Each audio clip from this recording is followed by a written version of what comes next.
RCCയുടെ ഔട്ടായിട്ട് വരുന്ന ന്യൂട്രലൈന് direct earthing സംഭവിച്ചിട്ടാണ് RCCB ഇവിടെ മഴ പെയ്യുന്ന സമയത്ത് ട്രിപ്പ് ആവുന്നത് എന്ന് നമുക്ക് ഇതിനകം മനസ്സിലായിട്ടുണ്ട്. ഇനി നമുക്ക് 5ാമത്തെ എപ്പിസോഡ് വീഡിയോയിൽ ഈ പുറം ചുമരിൽ വന്നിട്ടുള്ള സ്വിച്ച് ബോർഡ് എന്തിനു അഴിച്ചു നോക്കുന്നു, ഇവയും ഈ RCCBയുടെ ഔട്ടായിട്ട് വരുന്ന ന്യൂട്രലൈനും തമ്മിൽ എന്താണ് ബന്ധം, അത് നിങ്ങൾക്ക് എക്സ്പ്ലെയിൻ ചെയ്ത് കാണിച്ചു തരാൻ നമുക്കൊരു പുറം ചുമര് ആവശ്യമാണ്. അപ്പോൾ ആ ഒരു പുറം ചുമര് നിർമ്മിക്കുന്ന ഘട്ടമാണ് ഞാനിപ്പോൾ വീഡിയോയിലൂടെ കാണിച്ചു തരുന്നത്. ഇവിടെ ഞാനിപ്പോൾ ചെയ്യുന്നത് പുറം ചുമരിന് വേണ്ടി നമ്മൾ അതിന് ഒരു തറ കെട്ടി കൊടുക്കുകയാണ് ചെയ്യുന്നത്. ഇനി നമുക്ക് ഈ തറയുടെ മുകൾ ഭാഗത്ത് പടവ് വരണം.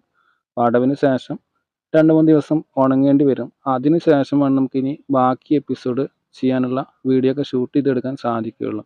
അപ്പോൾ സ്വാഭാവികമായിട്ടും അല്പം വീഡിയോ വൈകും എന്ന് ഇതിനാൽ മനസ്സിലായി കാണും എന്ന് വിചാരിക്കുന്നു.